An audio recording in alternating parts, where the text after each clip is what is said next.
창세기 47장입니다. 1절 12절인데요. 10절 말씀. 창세기 47장 10절. 오늘 야곱이 파라오를 축복하고,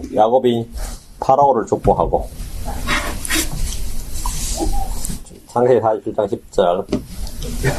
같이 읽습니다. 야곱이 파라오를 축복하고 바로 앞에서 나오니라. 야곱이 파라오를 축복하고 바로 앞에 나오니라. 기도합니다. 위대하시고 거룩하신 주 하나님 감사합니다. 은혜와 복을 주셔서 이 시간도 주의 영을 충만케 하시고 주의 복을 내려주셔서 저희가 정말 주의 은혜 입은 자로서 이 땅에서 하늘에는 모든 영적인 복으로 그 복을 누리고 또 기뻐하고 즐거워하는 성도를 되도록 도와주십시오. 아버지 하나님께서 저희 가운데 허락하신 은혜가 크고 놀랍고 또 저희에게 주신 복이 너무나 큰데 그것을 저희가 한번 생각해보고 또 그 감격에 또 아버지 깊이 빠질 수 있도록 도와주십시오. 사랑 아버지 하나님께서 은혜 주셔서 말씀을 통해서 또 저희가 주님을 배우고 주님을 알아나가도록 해주시고 이 기록된 말씀 속에서 우리 주님의 그 신격, 우리 주 하나님의 마음을 늘 알 수 있도록 도와주십시오. 감사를 드리며 주의 승기도합니다. 아멘. 오늘 본문은 고센 땅에 야곱과 그 아들들이 이집트의 파라오를 고센 땅에서 야곱과 그 아들들이 이집트의 파라오를 만나는 장면입니다. 이집트의 파라오를 만난 장면인데 이 장면은 말년에 야곱이 얼마나 성숙하고 영적으로 많이 그 장성했는지 잘 보여주는 그런 장면입니다. 바로 앞에서 야곱은 사기꾼이나 속임수나 자기 이익을 추구하기 위해서 수단 방법을 가리지 않는 그런 잔머리의 대가가 아니라 주 하나님의 사람, 이스라엘의 왕자란 뜻 자체, 그 이스라엘 자체가 그 이스라엘 왕자, 그런 사람으로서 바로 앞에 섰습니다. 야곱은 이집트에서 파라오를 이용하거나 그에게 뭔가를 얻으려 하지 않았습니다. 야곱은 파라오의 눈치를 살피거나 그를 기쁘게 하려고 하지 않았습니다. 야곱은 순례자로서 이집트로 내려왔지만 주님이 이곳 이집트에 자신과 함께 오셨고 동행하신다는 사실을 알고 있었고 죽어서 다시 가나안 땅으로 올라간다는 사실도 알고 있었습니다. 그는 이집트에 잠시 머물러 온 것이지 결코 이곳에 탈을 잡고 뿌리를 내리는 것이 아님을 알았습니다. 하나님이 야곱에게 주신 땅은 이집트가 아니라 가나안이었습니다. 주의 백성들이 뿌리를 내리고 정착해야 할 것은 약속의 땅 가나안이었습니다. 자, 그럼 하나님께서 여러분과 저에게 주신 게 뭡니까? 우리에게 주신 유업이 뭡니까? 하나님 우리에게 주신 유업은 어디에 있습니까? 하늘에 있습니다. 우리의 보화, 보물, 유업, 상속, 보상은 모두 다 저 하늘에 있습니다. 하나님 교회에게 땅을 주신 적이 없습니다. 우리의 생활 방식은 저 하늘에 있습니다. 이 세상, 이 땅은 우리에게 주어진 유업의 상속이 아닙니다. 우리가 거할 맨션이라, 우리가 거할 도시, 새 예루살렘, 우리의 집, 새 몸, 우리가 섬길 하나님은 저 하늘에 있습니다. 그래서 주님은 성도들에게 세상이나 세상에 있는 것들을 사랑하지 말라고 하셨습니다. 땅에 있는 것들에 애정을 두지 말라고 하십니다. 우리 골로 3장 2절에 위에 있는 것들에 너희 애착을 두고 땅에 있는 것들에 두지 말라 이렇게 하셨습니다. 야곱이 이집트에 왔을 때 그 당시대에는 이집트가 세계 최고의 국력을 가진 또 최고의 문화를 향유한 그런 나라였습니다. 그런 나라였죠. 온 세상에 기근이 들었지만 이집트에는 양식이 있었습니다. 아브라함이나 이삭이나 야곱은 가나안에 기근이 들 때는 어김없이 이집트로 가고자 하는 유혹이 있었습니다. 이집트는 양식이 있단 말이죠. 그만큼 풍요로운 나라였습니다. 지금은 온 세상에 닥친 7년의 대기근이었는데 그 중에서도 이집트에는 양식이 있었습니다.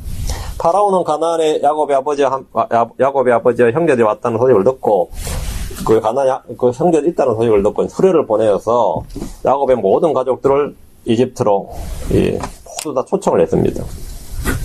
바로 요셉의 가족들에게 이집트에 가장 좋은 것을 주겠다고 약속을 했습니다. 야곱은 총리인 아들의 초청과 파라오죠. 왕의 초청을 함께 받았습니다. 그런데 파라오 앞에선 야곱은 그에게 납작 엎드리거나 충성을 맹세하거나 긍휼을 구하지 않았습니다. 나이 든 야곱이 파라오 앞에 섰을 때 그는 이집트에서 어떻게 좀 잘 살아보자. 어떻게든 이집트에서 좀 우리 자손들이라도 잘 살게 해주자. 이런 방법을 구하지 않았습니다. 야곱은 자신의 이익이나 권리를 얻기 위해서 바로 앞에 꾀를 부리지 않았습니다. 본래 야곱의 성품은 기회만 되면 자기 이익을 도모하기 위해서 부모 형제를 속이는 일도 서슴지 않았던 그런 사람입니다. 그런 그에게 이집트는 기회의 땅이고 파라오를 잘만 이용하면 단숨에 거부가 될 수 있습니다. 하지만 야곱은 더 이상 자기 이익을 추구하지 않습니다. 자기 영광을 구하지 않고 자신의 자기 이익을 구하지 않았습니다. 야곱은 성숙한 믿음의 사람이 된 겁니다. 자기 것을 구하지 않는 것은 육신을 이긴 영적인 사람들의 특징입니다. 자신을 구하지 않는다. 우리 두 구절 보면 고린도전서 10장 24절, 고린도전서 13장 5절, 고린도전서 10장 24절, 13장 5절. 아무도 자기 것을 구하지 말고 각각 다른 사람이 잘 되길 구하라. 아무도 자기 것을 구하지 말고. 크리스천이라도 자기 것을 구하는 사람이 많습니다. 영적인 사람은 자기 것을 구하지 않고 다른 사람이 잘 되길 구합니다. 야곱은 지금까지 언제나 자기 것을 구했습니다. 속이고 훔쳐서라도 자기 걸 구했습니다. 자기 걸 구했어요. 고린도전서 13장 5절. 사랑이 뭐냐가 나올 때, 사랑은 무리히 행동하지 않으며 자기 것을 추구하지 않으며 쉽게 성내지 않으며 악을 행하지 아니하며, 그럼 자기 것을 추구하지 아니하며 란 말이 나오죠. 사랑은 자기 것을 추구하지 않는다고 말합니다. 사랑은 자기를 희생하는 것이고 주는 것이지 자기 것을 추구하거나 자기 이익을 탐내는 것이 아닙니다. 야곱은 자기 아내 라헬을 사랑했을 때 그녀를 위해 7년을 무급봉사를 했습니다. 자기 아들 요셉을 사랑해서 그에게 채색 옷을 주었습니다. 그러나 야곱은 그동안 형제를 사랑하거나 이웃을 사랑하지 않습니다. 우리 안에는 모두 야곱의 성품과 기질이 있습니다. 빌립보서 1장 21절, 빌립보서 1장 21절, 로마서 14장 7절, 빌립보서 1장 21절,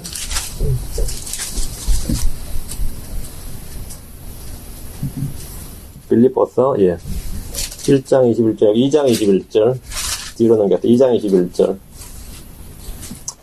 모든 사람이 자기 일을 추구하되 모든 사람이 자기 일을 추구하고 예수 그리스도의 일들을 추구하지 아니하되 했습니다. 크리스천은 자기의 일을 추구하는 사람들이 아니라 예수 그리스도의 일을 추구하는 사람입니다. 그게 크리스천입니다. 로마서 14장 7절. 우리 중에 아무도 자기를 위해 살지 아니하고 아무도 자기를 위해 죽지 아니하는도다. 우리 중에 아무도 자기를 위해 살지 않고 자기를 위해 죽지 않는다. 자기를 위해 살지도 않고 자기 것을 추구하지도 않고, 맞죠?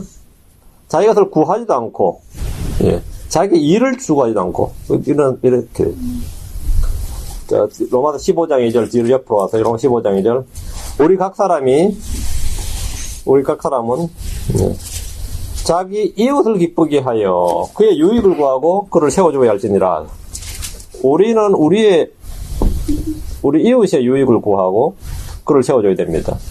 여러분 지금까지 야곱처럼 살아왔는지 이스라엘로 살아왔는지 한번 생각해 보십시오. 야곱은 그 이름이 이스라엘로 바뀐 후에도 계속해서 야곱이라 불린 적이 더 많습니다. 하나님께서 그에게 이스라엘이라는 이름을 주셨지만 그의 생애는 사실 대부분 다 야곱이었습니다.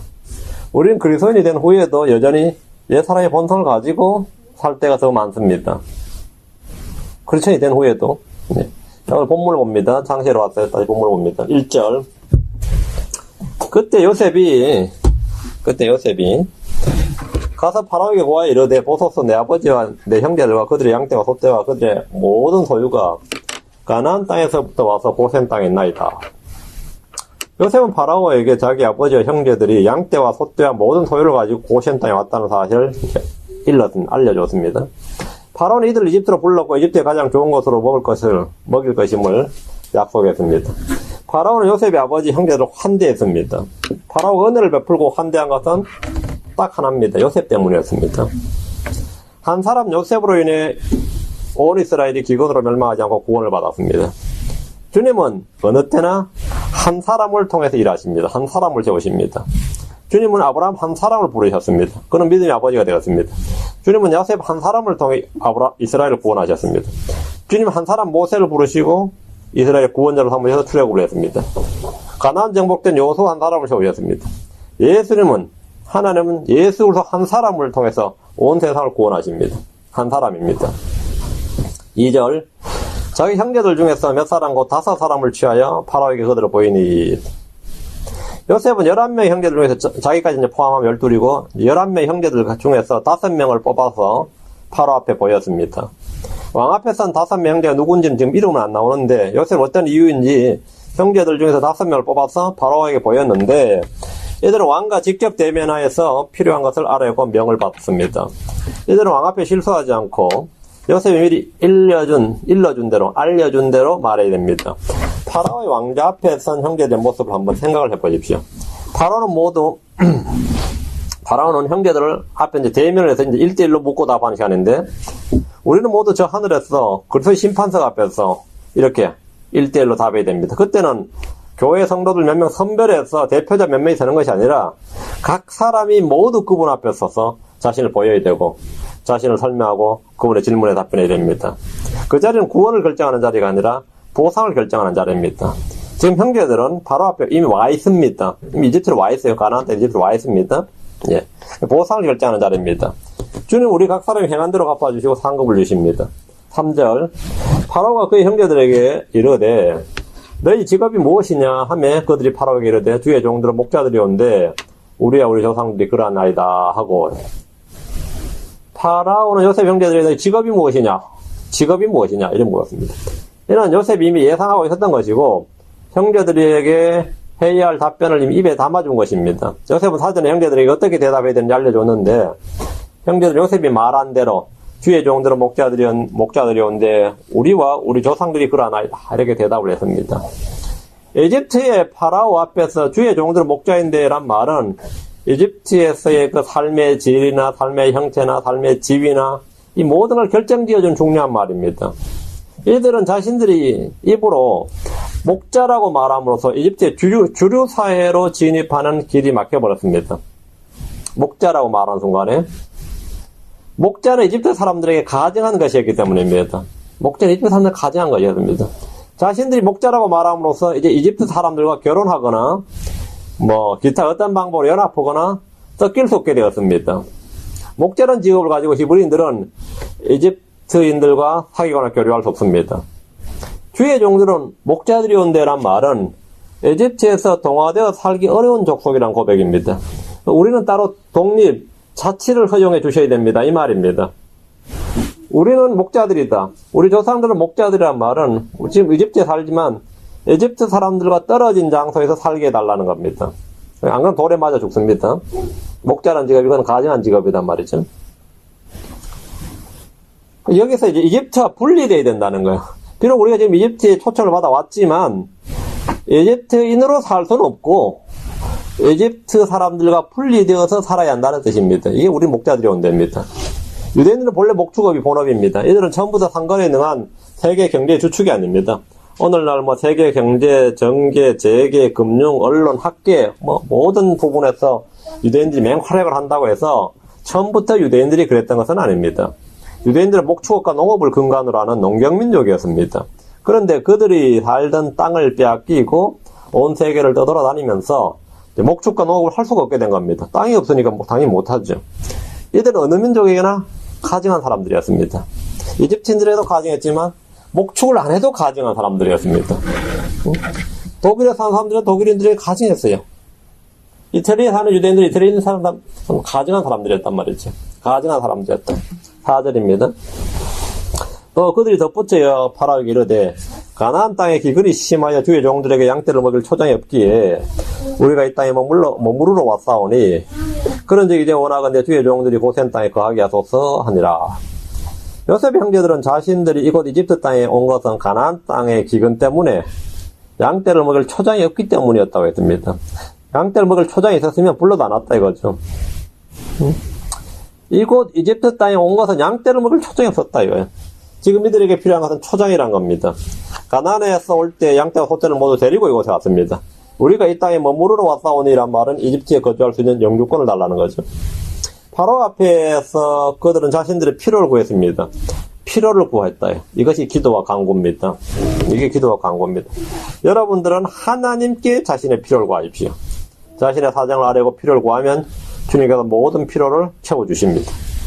요셉의 형제들은 그런즉 이제 원하건대 주의 종들이 고센 땅에 거하게 하소서라며 가장 필요한 것을 구했습니다. 그들은 거주할 곳과 더불어 양떼를 먹일 고센 땅이 필요했습니다. 자, 그럼 지금 여러분은 주님께 뭘 구합니까? 여러분이 필요한 것들을 한번 구해보십시오. 그러나 빵과 옷은 구하지 말고요. 요한복음 12장 31절에 이 모든 것은 세상 민족들이 구하나니 너희 아버지께는 이것들이 너희에게 필요한 줄 아시느니라 했습니다. 자기의 것, 자기의 유익, 자기의 영광, 자기의 무엇을 구하지 마십시오. 하나님의 왕국과 그분의 의를 구하십시오. 남이 잘 되길 구하십시오. 교회를 세운 일에 뛰어나길 구하십시오. 구해야 할 것들을 구해야 됩니다. 모든 응답될 겁니다. 5절 6절 파라오가 요셉에게 말하 이르되 내 아버지와 형제들이 내게 와선즉 에집트 땅이 내 앞에 있으니 내 아버지와 형제들이 이 땅에서 가장 좋은 곳에 거하게 하되 그들이 고센 땅에 거하게 하고 그들 가운데 활동력 있는 사람들을 내가 알거든 그들이 내 가축을 맡아 관리하는 자가 되게 하라 하였더라. 파라오 앞에서는 요셉의 형제들의 답변과 요청을 들은 파라오는 요셉에게 말했습니다.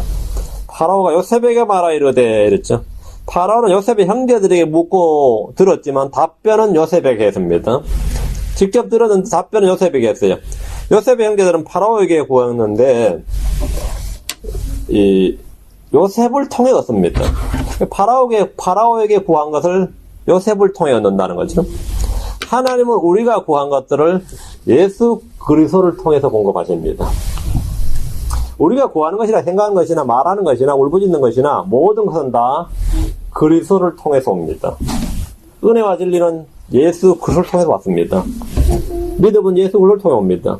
그리스도를 통해 우리는 하나님과 화평을 누립니다. 화평은 그리스도를 통해 옵니다. 복은 그리스도를 통해서 임합니다.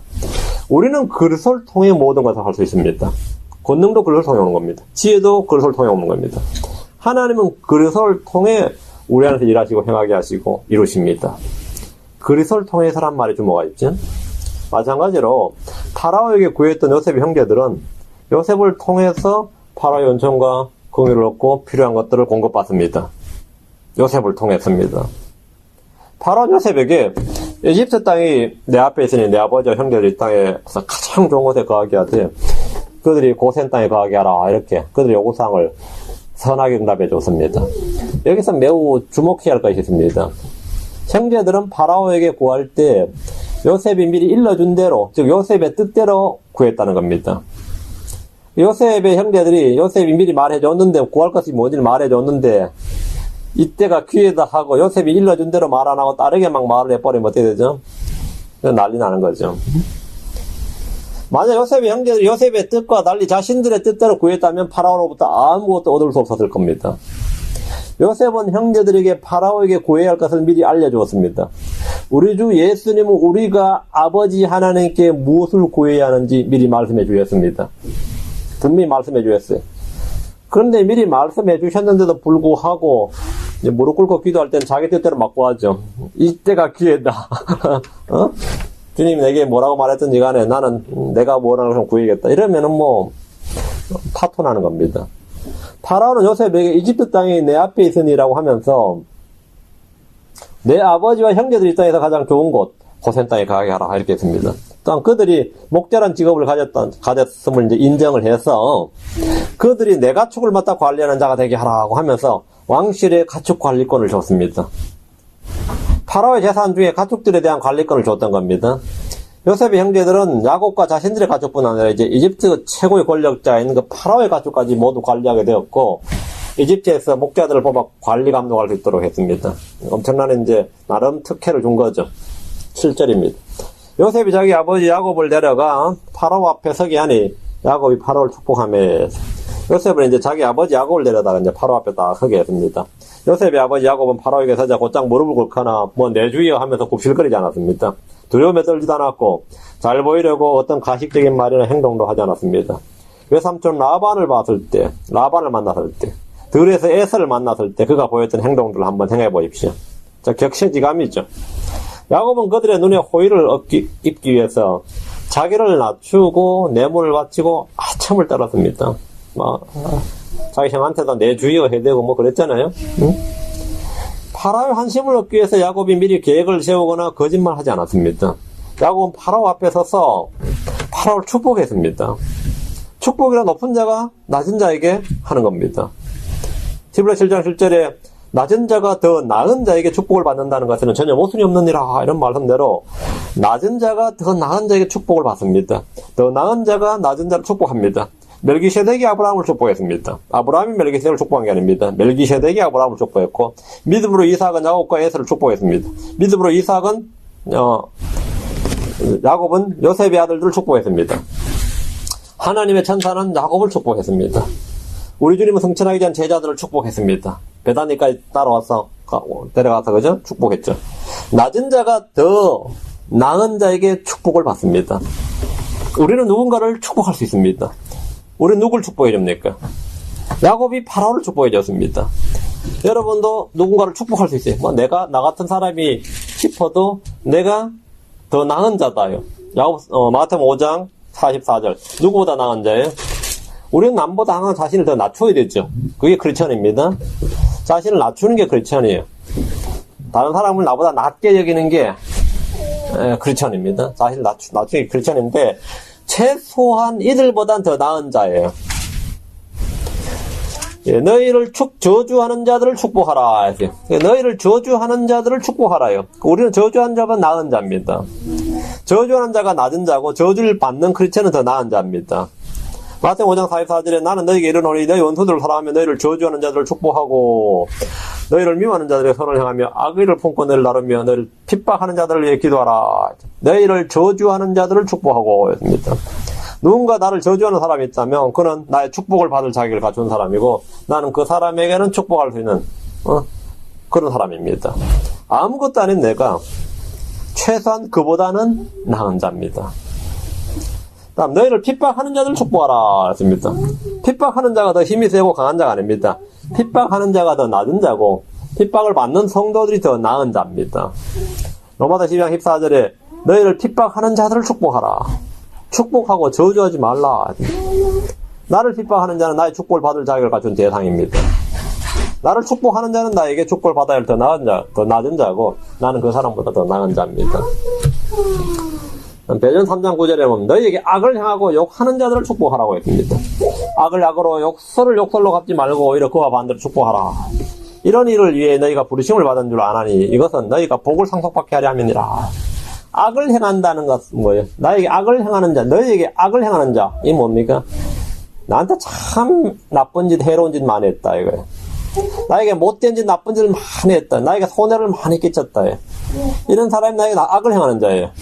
누군가 여러분에게 악을 행하거나 욕설을 할 때 여러분은 어떻게 하십니까?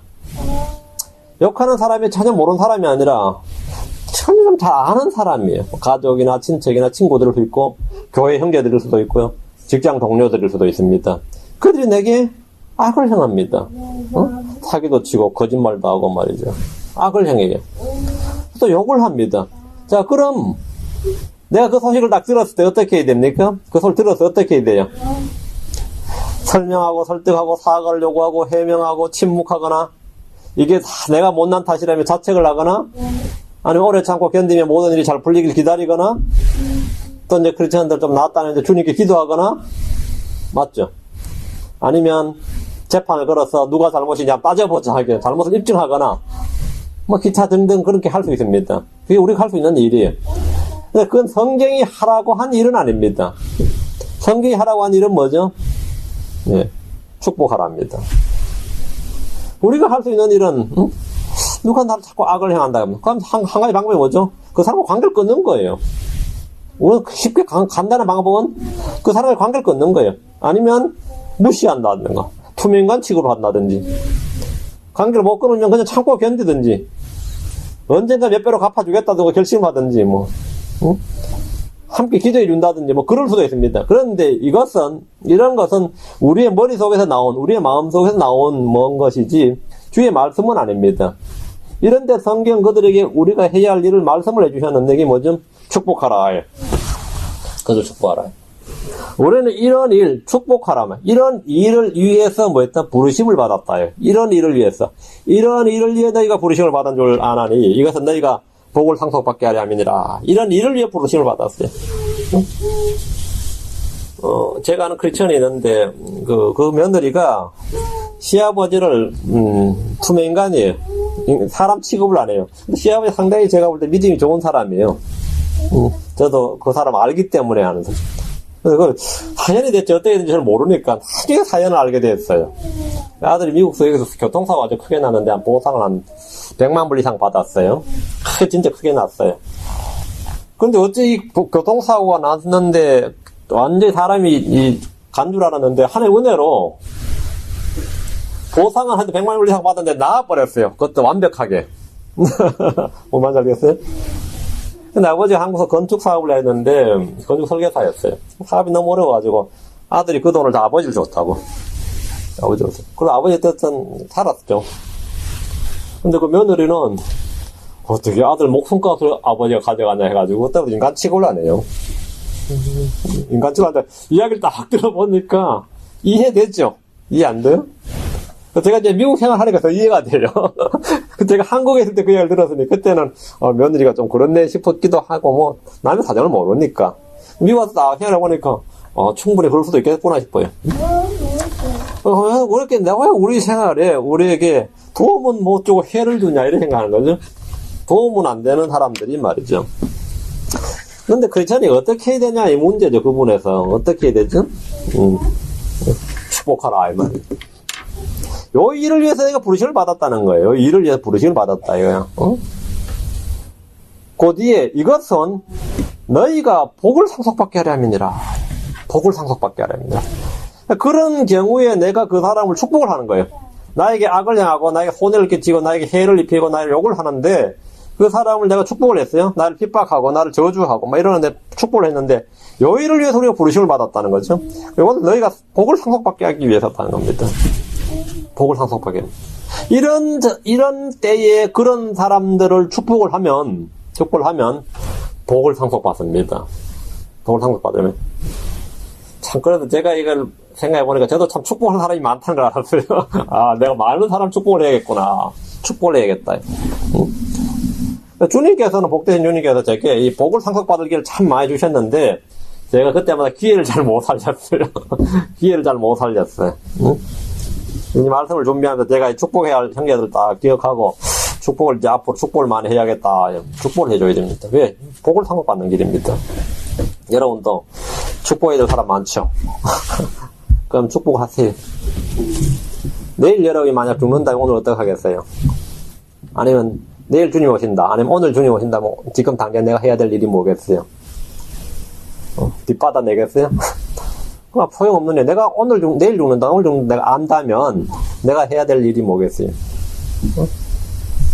여러분의 생각에 뭐 할 일이 많이 있겠죠? 꼭 이걸 하고 가야 될 일이 있단 말이죠.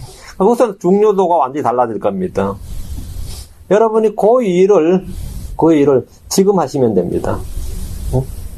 그 일을 나중에 죽기 전에 하는 게 아니라 지금 하시면 돼요. 그때가 미룰 필요 없습니다. 지금 하셔야 돼요. 오늘 하시면 됩니다. 그때 그 사람을 빨리 용서를 했어야 되는데 하면 지금 해야 하면 돼요. 나중에 내가 죽기 전에 할 이유가 없습니다. 지금 하시면 돼요. 창세기 47장 다시 갑니다. 8절. 파라오가 야곱에게 이르되 그대 연세가 얼마냐 하니 파라오는 야곱의 나이를 물었습니다. 그대의 나이가 얼마냐? 그에 대해 연세가 얼마냐? 파라오 늙은 야곱을 보면서 나이가 궁금했을 겁니다. 100세가 훨씬 넘은 듯이 보이는 노인을 보면서 제가 이제 나이를 물었습니다. 야곱은 오늘날 기네스북에 오른 최고령자보다 훨씬 나이가 많습니다. 야곱의 축복을 받은 파라오의 관심은 그의 나이 하나뿐이었습니다. 9절. 야곱이 파라오에게 이르되 내 순례길의 횟수의 날이 130년이니이다. 내 삶의 횟수의 날이 얼마 안 되고 험악하였으며 내 조상들이 순례하던 때에 그들이 누린 삶의 횟수의 날에는 미치지 못하나이다. 야곱은 파라오에게 내 순례길의 횟수의 날이 130년이다. 순례길의 횟수. 이때 그의 나이가 130세였고 요셉의 나이는 이제 39이었습니다. 야곱은 자신의 삶을 순례길의 횟수의 날이라고 합니다. 이 땅에서 우리의 삶은 곧 순례길입니다. 우리의 혼은 언젠가 육신을 떠납니다. 육신을 떠난다는 말은 이 지구를 떠난다는 말이죠. 야곱은 파라오에게 내 삶의 횟수의 날이 얼마 안 되고 험악하였으며라고 고백했는데 그의 삶의 날들은 130년이었고 그 기간이 긴 세월이 아니라 얼마 안 되고 할 만큼 짧았습니다. 그의 생은 고통의 연속이었습니다. 그는 평범한 삶을 살지 않았습니다. 치열하게 물고 뜯고 그런 쫓기고 쫓는 그런 삶을 살았습니다. 찬탈자의 삶을 살기도 했고 도망자의 삶을 살기도 했습니다. 쏘기도 했고 쏟기도 했습니다. 죽음의 위험이 자주 있었습니다. 삶의 평안이 거의 없었던지라 내 삶의 횟수의 날이 험악하였으며라고 한 겁니다. 내 조상들이 순례하던 때에 그들이 누린 삶이 해수의 나래는 미치지 못하나이다. 이 말은 이제 아브라함은 175세에 죽었고 아버지 이삭은 180년을 살았죠. 180세에 살았으니까 아직 아버지에 비하면 아직 50년도 덜 산 거죠. 130세였단 말이죠. 지금 바로 앞에 설 때 이제 야곱은 130세였는데 자기 조상들에 비하면 아주 적은 해수의 날이라는 겁니다. 야곱은 이때쯤 이제 자신의 생이 얼마 안 남았다고 생각했었습니다. 이 나이에. 10절 야곱이 파라오를 축복하고 파라오 앞에 서니라. 파라오 앞에서 나오니라. 야곱은 그동안 축복을 얻기 위해서 복을 받기 위해서 애써오던 사람입니다. 누굴 축복해준 게 아니에요. 축복을 받기 위해서 가진 노력을 다했던 사람이. 그는 복을 얻기 위해서 속이고 빼앗는 찬탈자였습니다. 그는 하나님께 복을 얻기 위해서 하나님과 싸웠습니다. 야곱은 한도 뼈가 위골되는 고통 속에서도 복을 얻기 위해서, 복을 받기 위해서, 당신이 나를 축복하지 아니하면 내가 당신을 가게 하지 아니하겠나이다. 이러면서 주님을 붙들었습니다. 그런 야곱이 파라오 앞에 서서 그를 축복해 주었습니다. 야곱이 파라오에게 복을 구한 것이 아니라 도리어 복을 주었다는 사실에 주목하십시오. 야곱이 누군가를 복 주는 사람이 되었고 파라오보다 나은 자, 더 큰 자가 된 것입니다. 11절 12절 요셉이 파라오가 명령한 대로 자기 아버지와 형제들을 정착시키고 에집트 땅에서 그들에게 소유를 주되 그 땅의 가장 좋은 곳, 즉 람셋 땅에서 소유를 주며, 람셋 알죠? 국고성, 나중에 출발지 여기입니다. 람셋 땅에서 소유를 주며 또 자기 아버지와 형제들과 자기 아버지와 온 집안을 빵으로 부양하되 그들의 가족들에 따라 그리하였더라. 고센은 프라빈스의 지역이에요. 고센 땅의 람셋입니다. 예. LA 카운티에 여기 노럭 때려서 하듯이 요셉은 파라오가 명령한 대로 자기 아버지 형제들 정착할 땅을 줬는데 이게 고센 땅이고 고센 지역이고 이제 고센 지역에서 가장 좋은 땅이 람셋인데 람셋 땅에서 소유를 줬습니다. 아직은 70명밖에 안 되니까 70여 명밖에 안 되니까 가족 다 합쳐봐야 76명 왔죠. 친족 다 합쳤어. 그러니까 얼마 안 되는 거죠. 그 람셋 땅을 줬는데 그들이 잘 보세요. 여기 본문을 잘 보세요. 그들이 이 땅에 와서 자기들의 주와 통치자가 된 요셉을 섬긴 게 아닙니다. 요셉이 지금 자기 아버지와 형제들과 온 집안을 빵으로 부양하고 그들을 감독하고 돌보며 먹입니다. 요셉이 그들에게 땅을 줬고 빵을 줬습니다. 맞죠? 요셉이 누가 누구를 섬깁니까? 네, 요셉이 그들을 섬겨요. 우리는 주님의 부르심을 받았을 때 내가 주님을 섬긴다고 하지만 사실은 주님이 우리를 섬기고 계심을 알 수 있습니다. 주님이 우리를 먹이고 돌보고 감독하고 부양하고 우리에게 필요한 걸 공급하고 주십니다. 주님이 우리를 섬깁니다. 목자가 양들을 섬기는 거예요.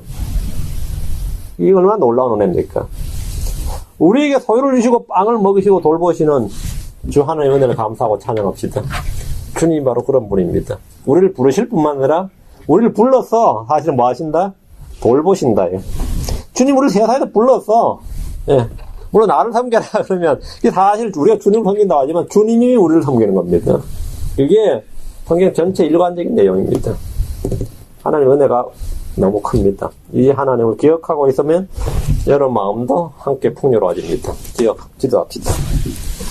위대하신 거룩하신 주 하나님 감사합니다. 아무것도 아닌 저희들을 참 순례길을 저희가 걷게 하도록 하셔서 감사합니다. 참 이 땅에서 저희가 아무것도 아닌 자임을 이 시간 다시 한번 고백합니다. 그러나 주님께서 우리를 보석으로 보화로 삼으셨고 또 저희를 부르셔서 저희에게 필요한 것들을 다 주시고 공급하시고 감독하시고 또 빵을 주시고 먹이심을 인해 감사합니다. 저희의 선한 목자가 되신 주님 평생토록 저희가 주님 만나는 그날까지 참 주님의 인도함을 받도록 도와주십시오. 하나님 아버지 하나님 야곱이 파라오를 축복했듯이 저희가 이 땅에서 많은 혼들에게 복을 줄 수 있도록 또 복을 빌어줄 수 있도록 복 대신 예수 그리스도를 소개할 수 있도록 도와주십시오. 감사를 드리며 주의 성기도합니다. 아멘.